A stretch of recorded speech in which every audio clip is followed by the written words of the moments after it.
Gak indah nggak? Karena dia begitu mulia, karena dia begitu indah, dia nggak bisa dengan sesuatu yang nggak indah. Tetapi sekali lagi, cara pandang kita sebagai manusia yang terbatas, kita sulit menyelami pekerjaan yang dilakukan Allah dari awal sampai akhir. Jadi maksud ia membuat segala sesuatu indah pada waktunya itu adalah ini. Kata indah di situ itu adalah bicara soal kepantasan, kesesuaian, kecocokan. Jadi pada waktu di musim berduka, kita bisa berduka, kita bisa nangis, itu adalah waktu yang indah. Bayangkan kalau di dalam musim berduka, terus kita ketawa ketiwi, terus kita seperti tidak merasa kehilangan, maka itu bukan menjadi waktu yang indah. Itu sok kuat, itu sok merasa bahwa oh, saya dengan kekuatan saya sendiri, saya bisa menganggap bahwa ini bukan musim duka. Realitanya berduka, ya kita berduka. Makanya itu yang dikatakan, ia membuat segala sesuatu indah pada waktunya. Yaitu pada waktu kita berduka, kita bisa berduka dengan cara yang pantas, karena kita tahu di dalam duka itu ada Sang Gembala yang baik, Allah Immanuel yang menyertai kita. Bahkan gada dan tongkatnya itulah yang menghibur aku. Nah sebaliknya pada saat musim bersukacita, kita kemudian masih tetap berduka, ya maka musim itu juga jadi gak indah. Karena untuk segala sesuatu ada masanya. Untuk segala yang ada di bawah langit ini ada waktunya. Bahkan ia memberikan kekekalan dalam hati mereka, tetapi manusia tidak dapat menyelami pekerjaan yang dilakukan Allah dari awal sampai akhir. Seperti yang saya alami di waktu saya masih remaja, saya juga nggak bisa menyelami maksudnya Tuhan itu apa. Tetapi pada waktu saya mengenal dia semakin dalam, saya semakin mengerti bahwa hatinya dia, atau dia tidak bisa mengingkari janjinya, dia tidak bisa mengingkari bahwa dia adalah Tuhan yang baik, Tuhan yang senantiasa menyertai kita. Oleh karena itu Paulus dalam Roma 14 ayat 7-9 menulis demikian, sebab tidak ada seorang pun di antara kita yang hidup untuk dirinya sendiri, dan tidak ada seorang pun yang mati untuk dirinya sendiri. Perhatikan hal ini. Sebab jika kita hidup untuk Tuhan. Dan jika kita mati untuk Tuhan. Jadi baik hidup atau mati, kita adalah milik Tuhan. Ini yang ngomong Paulus yang sebagian besar hidupnya ada di dalam keadaan menderita dan sengsara. Jadi ini valid. Orang yang ngomong, maksudnya saya yang hidup atau sepanjang hidup saya berduka, sepanjang hidup saya sengsara, saya bisa ngomong seperti ini.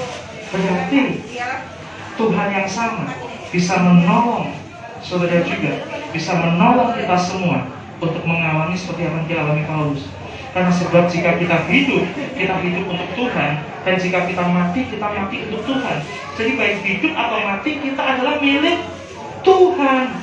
Sebab untuk itulah Kristus telah mati dan hidup kembali, supaya ia menjadi Tuhan baik atas orang-orang mati maupun atas orang-orang hidup. Itulah karena dia bangkit, maka hari ini orang yang kita kasihi yang berpulang ada bersama-sama dengan Bapa di surga, bangkit rohnya dan kemudian mengalami kehidupan yang kekal. Filipi 1 ayat 21. Karena bagiku hidup adalah Kristus dan mati adalah keuntungan. Bagaimana seseorang yang sepanjang hidupnya lebih sering sengsara, lebih sering berduka, dia bisa berkata bahwa bagiku hidup adalah Kristus dan mati adalah keuntungan.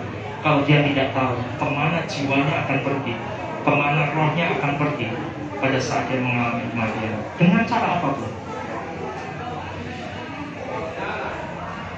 Nah, Ibu Fani Fitrian Dini Siaan hari ini sudah tidak terikat lagi dengan hukum waktu. Dia sudah tidak ada lagi di bawah langit, dia ada di atas langit. Jadi dia tidak lagi terikat dengan hukum waktu. dia sudah mengalami kekekalan, bangkit bersama-sama dengan Bapa di surga. Oleh karena itu, karena Ibu Fani tidak terikat lagi oleh waktu dan dia mengalami kekekalan, berarti pertandingannya sudah selesai di dalam kehidupan ini. Nah sekarang PR buat suami, buat anak-anak, buat ibu, buat saya, buat kita semua yang masih ada di bawah langit. Apa yang akan kita lakukan untuk menapaki masa depan kita?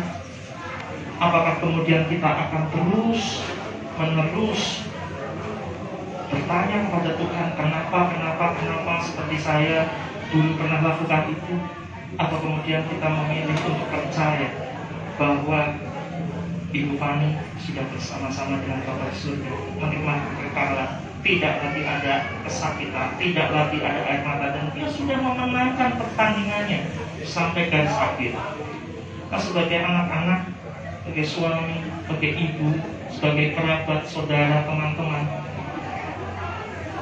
apa yang akan kita lakukan di masa depan? Apakah kita mau mengalami seperti apa yang terjadi pada Ibu Fani, bahwa dia menyelesaikan pertandingannya sampai garis akhir? Dia bisa, kalau saya bayangkan ya, jadi tidak mengingkari imannya. Dan kalau saya bayangkan, kalau hari ini ya Ibu Fani ada di pintu gerbang kerajaan surga, ketemu sama Petrus yang pegang kunci, ditanya, kamu siapa? Oh, saya Fani. Oke, saya cek dulu. Oh iya, apa yang bisa membuktikan kalau kamu layak untuk masuk ke sini? Dia bilang, saya sudah menyelesaikan apa yang harus saya selesaikan, dan saya sudah meninggalkan warisan apa yang seharusnya saya tinggalkan, yaitu kehidupan yang setia kepada Tuhan. Karena hidup adalah bagi Kristus dan mati adalah keuntungan. Bagi kita semua yang masih ada di dunia ini, Pengkhotbah 7 ayat 2 berkata demikian. Ini buat anak-anak muda juga yang hadir. Pengkhotbah 7 ayat 2. Pergi ke rumah duka lebih baik daripada pergi ke rumah pesta. Bukan berarti kita pergi ke rumah pesta nggak boleh. Tetapi maksudnya apa? Pergi ke rumah duka lebih baik daripada pergi ke rumah pesta. Karena di rumah dukalah kesudahan setiap manusia. Pada waktu kita di rumah duka, kita ingat bahwa kehidupan kita di dunia ini suatu waktu dengan cara apapun dan kapanpun kita akan mati. Betul apa tidak? Nah pertanyaannya, kalau kita tahu bahwa kita terikat dengan hukum waktu yang untuk segala sesuatu ada waktunya, ada masanya, apa yang akan kita lakukan di sepanjang waktu sampai pada akhirnya kita dipanggil Tuhan? Apakah kita akan menyia-nyiakan hidup kita? Apakah kita akan kemudian mengingkari iman kita? Apakah kita akan lebih memilih hal-hal untuk menjauhi dari apa yang menjadi gaya hidup Kristus? Atau kita mau memilih untuk mau-maunya sendiri? Atau kita memilih untuk mencontoh seperti apa yang sudah dilakukan hidupnya? Dan tidak mengingkari imannya, setia kepada Tuhan, hidup seturut dengan kehendak Tuhan, dan pada akhirnya bisa menyelesaikan pertandingannya sampai garis akhir, bertemu dan menikmati kekekalan bersama dengan Bapa di surga. Amin. Karena itu dikatakan sekali lagi, pergi ke rumah duka lebih baik daripada pergi ke rumah pesta, karena di rumah duka lah kesudahan setiap manusia. Perhatikan lagi, hendaknya orang yang hidup, saudara dan saya, orang yang hidup memperhatikannya. Kalau kita bisa mengerti hal ini, belajar dari apa yang dialami oleh Ivan, persoalan bukan gini, nggak usah pusing dengan kita mati dengan cara apa dan kapan kita akan mati. Kalau kita mengisi pertandingan dalam kehidupan kita dengan cara yang benar, maka kemudian pada waktu kita dipanggil Tuhan, maka kita bisa berkata bahwa hidup adalah bagi Kristus dan mati adalah keuntungan. Bagi anak-anak yang ditinggalkan, belajar dari mama untuk tetap setia, teguh di dalam iman. Buat mamamu bangga, lebih di atas daripada itu semua, buat Bapa di surga yang bersama-sama dengan mama sekarang bangga dengan kalian bahwa apa yang legacy atau warisan yang ditinggalkan oleh mama tidak akan kalian sia-siakan. Dan yang terjadi penghiburan yang luar biasa. Dan untuk Pak Paulus sebagai suami, keadaan tidak lagi sama, ya, pasti ada hal yang berbeda, ada penyesuaian yang perlu dilakukan. Tapi percayalah, mendidik 4 anak sendirian pasti akan sangat berat. Tetapi kalau Bapak tahu dan menyadari bahwa Allah yang Immanuel itu menyertai Bapak, maka mereka bisa melihat kasih Bapa melalui kehidupan Bapak Paulus. Saya berdoa supaya kebenaran firman Tuhan ini benar-benar memberikan penghiburan, tidak sekedar menjadi sebuah informasi, tapi benar-benar menjadi penghiburan dalam kehidupan setiap keluarga yang ditinggalkan. Jadi mari berduka, karena memang ini musimnya berduka, tapi berdukalah dengan benar, karena kita tahu untuk segala sesuatu ada masanya, dan kita tahu orang yang kita kasih sekarang ada di tangan siapa dan pergi kemana. Amin. Mari kita berdoa. Terima kasih Bapak untuk benih kebenaran firman Tuhan yang tidak pernah sia-sia. Berdoa untuk setiap keluarga yang tinggal, untuk suami, anak-anak, ibu, dan setiap kerabat. Supaya Kudus-Mu sendiri yang memberikan penghiburan dan damai sejahtera yang melampaui segala akal dan pikiran. Hamba tahu kata-kata sebaik apapun tidak akan pernah bisa memberikan penghiburan sejati, tetapi hanya firman Tuhan yang mampu melakukan, karena Roh Kudus yang menyertai kami semua.